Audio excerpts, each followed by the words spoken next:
À présent, nous allons passer à la question 3.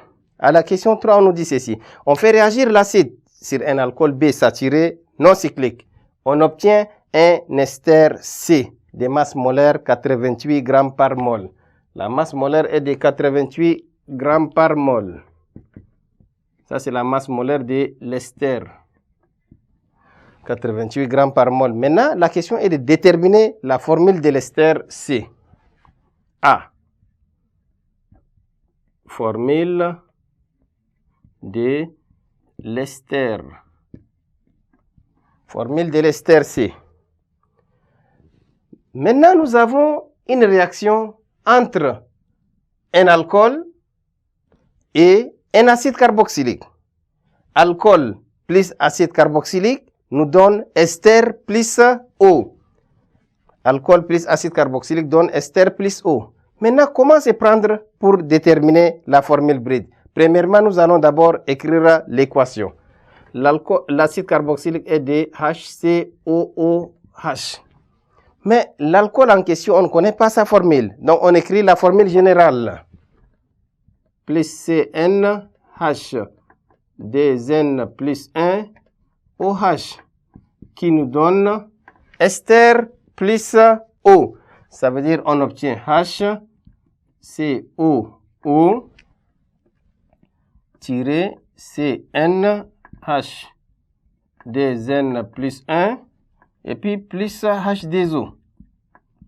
Voilà, on obtient ester plus eau. Maintenant, connaissant la masse molaire de cet ester C, on peut aisément déterminer la formule brite. Pour l'alcool, nous avons la masse molaire est de 12N, plus 2N ici, ça donne 14N plus 1. Il y a un atome d'hydrogène, ça fait 14N plus 2. La masse molaire de carbone est de 12. Ici, nous avons 16 fois 2, 32. Donc, décidément, on obtient 14N plus, ici le 1, plus ce groupe qui a une masse molaire de 45 grammes par mol, plus 1, ça fait 46. 14N plus 46 égale à la masse molaire de l'ester donnée qui est de 88. Maintenant, on va faire la différence. Si on fait la différence, on obtient 14N égale 88 moins 46. Et si on tire N, on obtient N égale à 3. N égale à 3. Le N qu'on vient de déterminer, c'est l'entier naturel pour l'alcool.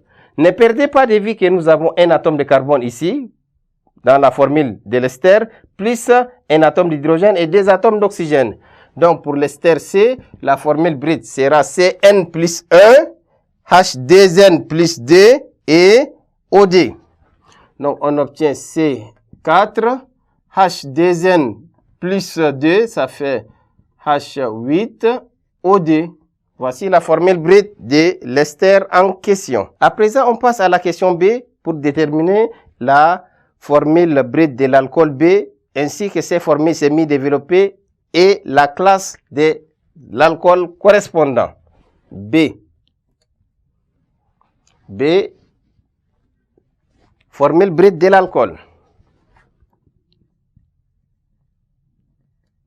Formule brite de l'alcool. Comme nous avons déjà déterminé N égale à 3, ça veut dire que l'alcool en question a pour formule brite C3 H2n plus 1, ça veut dire H2 fois 3, 6 plus 1, 7. C3 H7 OH.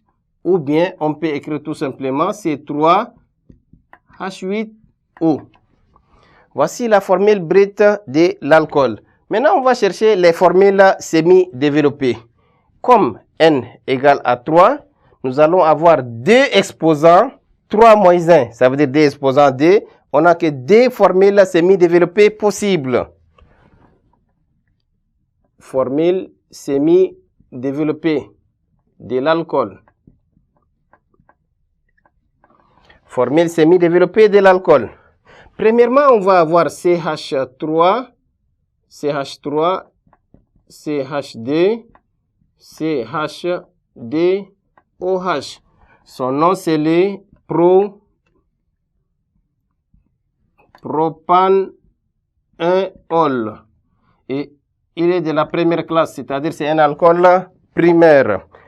La deuxième possibilité, c'est de trouver le propane D-ol. Ça veut dire CH3, CHOH et puis CH3. Son nom, c'est le propane D-ol ou bien propanol D. Et celui-ci, c'est un alcool secondaire ou bien il est de classe D. Chers élèves, ainsi prend fin l'exercice numéro 1 du baccalauréat 2018. Dans la séquence suivante, nous allons voir l'exercice numéro 2 du même baccalauréat 2018. Merci pour votre aimable attention et à bientôt.